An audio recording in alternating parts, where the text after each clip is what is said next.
최근 3개월 정도 운동을 쉬게 되니까 운동을 쉬게 된 이후부터 어깨, 특히 어깨의 승모근 라인들 그리고 허리 라인들의 근육들이 점차 뭉쳐지면서 저도 모르게 피로감을 자주 느끼게 되더라고요. 그렇죠. 예, 그래서 하던 운동을 쉬는 기간이 어느 정도 일정 이상 쌓이다 보니까 저도 모르게 이렇게 피로감을 느끼게 되더라고요. 네. 맞습니다. 몸에 피로가 오면은 저도 가장 먼저 느끼는 게 몸이 무거워진다, 찌뿌둥해진다, 그리고 네. 또 침대에서 일어나기가 굉장히 힘들어져요. 맞아요. 이준하 원장님이 방금 이야기했던 것처럼 근육의 변화가 오는 건가요?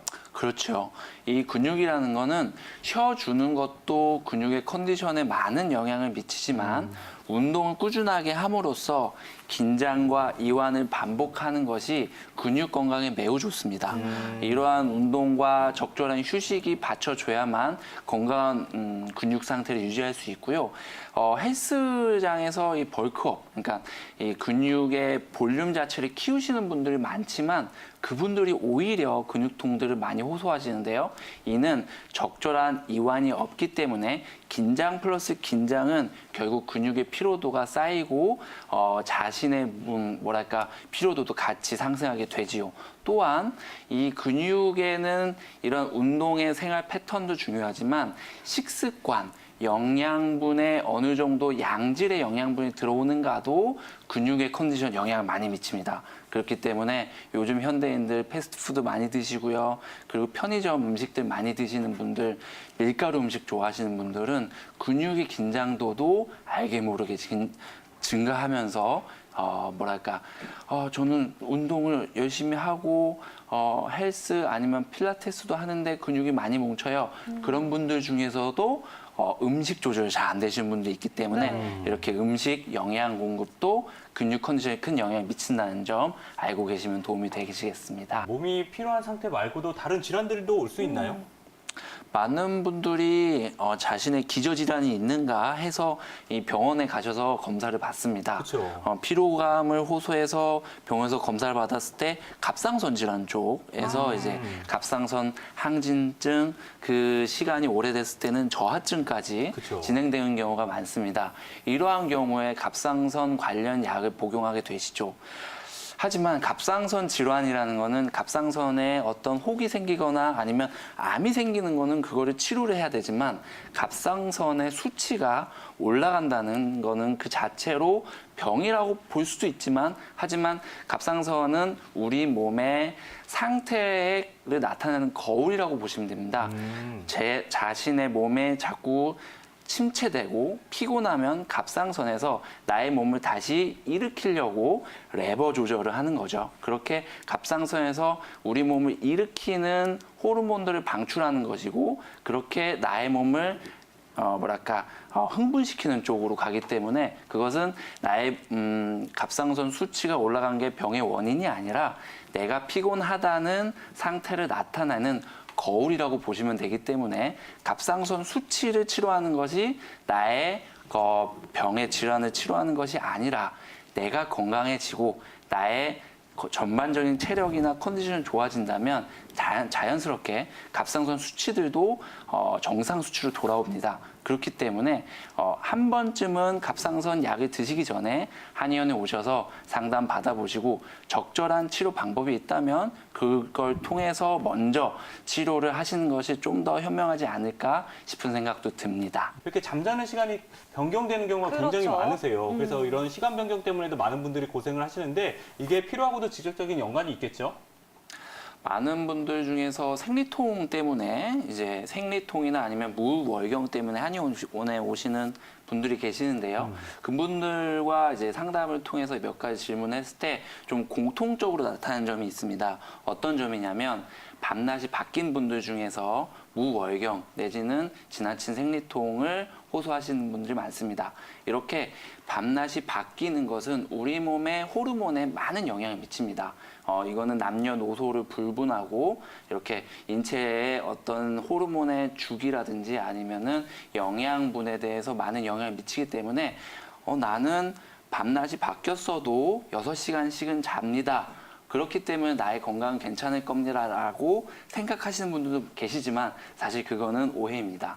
밤낮이 바뀐다면 그것은 인체 컨디션에 반드시 영향을 미치고요. 그 기간이 6개월에서 1년 이상 지속된다면 그것은 불면증으로 나타날 수도 있고요. 아니면 심폐기능 내지는 뭐 생리 관련한 질환들도 반드시 나타날 수 있기 때문에 반드시 이렇게 생활 패턴이 1년 이상 바뀐다면 그것은 다시금 돌아올 수 있게끔 최대한 노력을 하시는 것이 필요하다고 봅니다. 그렇다면 이준원 원장님, 한방에서는 관련 증상 어떻게 바라보고 있나요?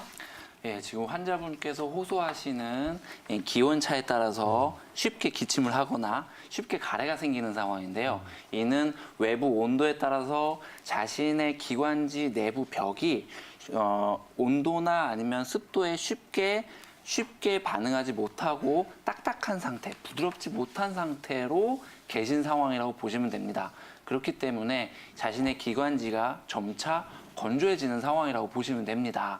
한의학적으로 이 폐와 기관지는 공기의 산소를 계속 통과시키고 내가 필요로 하는 산소를 흡수하고 이산화탄소를 내뿜는 그런 매우 미립 상태 그리고 매우 맑은 상태의 기관이라고 보기 때문에 이러한 폐와 기관지가 점차 촉촉한 상태가 아니라 마르고 그리고 그 작은 소 단위의 그 세포의 어떤 가래나 아니면은 맑지 못한 진액이 생기게 됐을 때 그런 에너지가 산소나 이산화탄소가 교환되지 못하는 그런 탁환 상황이 된다고 보고 있습니다. 그렇기 때문에 이 폐가 맑지 못하고 그리고 폐에 자꾸 가래가 그리고 일단 내가 필요로 하지 않는 진액이 자꾸 생기는 상황을 이제 한의학적으로 보고 있습니다. 이때 한의학적으로 이러한 폐에 도움이 될 수 있는 기관들은 대장 그리고 간장 이렇게 보고 있습니다. 이러한 밑바탕이 되는 기관들이 받쳐주지 못할 때 폐는 좀 더 기능을 상쇄되고요. 그리고 가족력에 큰 영향을 받습니다. 부모님께서 폐 기관지에 어떤 약한 뭐 이제 천식이나 기관지염이 있었다면 좀 전에 받는 경우가 많기 때문에 이러한 경우에 점차 기관지가 탄력성을 잃고 딱딱해지는 경우가 있습니다. 이러한 비가역적인 조하고 딱딱함을 한의학적인 질병의 원인이라고 보고 있습니다. 한방에서는 어떤 부분에 초점을 맞춰서 치료하게 되는 건가요? 예, 한방에서는 폐 그리고 기침에 보다 도움이 될 수 있는 치료법에 대해서는 첫째는 탕약입니다. 그리고 둘째는 침치료 내지는 약침 치료입니다. 그렇기 때문에 무엇보다 탕약 치료가 가장 중요한데요. 지금 기침에 관련해서 나의 기관지 쪽에 자꾸 가래가 생긴다. 이러한 증상에 대해서는 한약에는 훌륭한 약재들이 있습니다.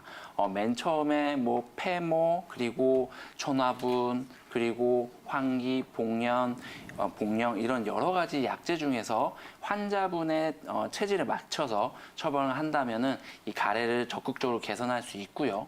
그리고 이 점차적으로 기관지가 빳빳해져서 외부 온도나 아니면 외부 환경에 대처를 못하는 상황이 자꾸 생긴다면 그거는 이제 기관지의 부드러움을 줄 수 있는 맹문동, 천화분, 뭐 작약 이러한 이제 진액을 보충하는 약재들 중에서 환자의 체질별의 진단을 통해서 처방한다면 도움이 될 수 있고요. 그리고 외부의 차가운 내 몸이 자꾸 차가워진다 이런 상황을 또 개선하기 위해서는 몸을 따뜻하게 할 수 있는 뭐 환기, 건강, 부자, 오수유 여러 가지 약재 중에서 또 환자분한테 맞는 처방을 한다면은 좋은 치료가 될 수 있습니다. 이 치료 기간이 또 중요한데요. 이러한 탕약 치료를 했을 때 한 달, 두 달 이런 어떤 이제 단기간의 치료는 사실 큰 효과를 보기 힘듭니다. 왜냐? 이런 만성기관지염은 병의 진행 상태가 이미 수년 이상 진행되어야 나타날 수 있는 질환이기 때문입니다. 그렇기 때문에 자신의 앓고 있는 질환이 어느 정도 진행 왔는가에 따라서 치료 기간이 결정되기 때문에 충분한 상담을 통해서 받아보시기 바라고요. 그리고 침이나 약침 치료는 이 심폐 기능 그리고 흉곽 자체가 긴장되어 있는 거를 풀어 헤치면서 이 척추 라인의 흐름을 동맥, 그러니까 한의학적으로 봤을 때 가장 중요한 두 가지 경혈이 있는데요. 이 두 가지 경혈, 동맥과 인맥을 소통시킬 수 있도록 경혈의 여러 가지 이제 약침과 침 치료를 통해서 보다 심폐가 활동할 수 있는 충분한 공간을 줄 수 있는 장점이 있습니다. 이 또한 충분한 치료 기간을 통해서 이 만성적인 질환을 개선할 수 있도록 도와드릴 수 있습니다. 우리 이준환 원장님, 많은 분들이 생리 때문에 한의원에 오시잖아요. 어떤 한약 치료를 받을 수 있을까요? 생리통도 있고 생리가 아예 없는 무월경으로 고생하시는 분도 많이 계십니다. 무월경으로 고생하셨던 분들 중에서는 13년간 무월경으로 고생하신 분이 계셨습니다. 그런 분도 탕약 치료를 통해서 초경 때만 나왔던 생리가 다시 나타난 경우도 있는데요. 이렇게 좋은 치료인데 다만 치료 기간이 최대한 1년 이상 걸렸습니다. 그렇기 때문에 충분한 상담을 통해서 적절한 치료 기간이 보다 서로에게 좋은 만족도를 줄 수 있기 때문에 이렇게 충분한 상담을 통해서 치료받기 권해드리겠습니다.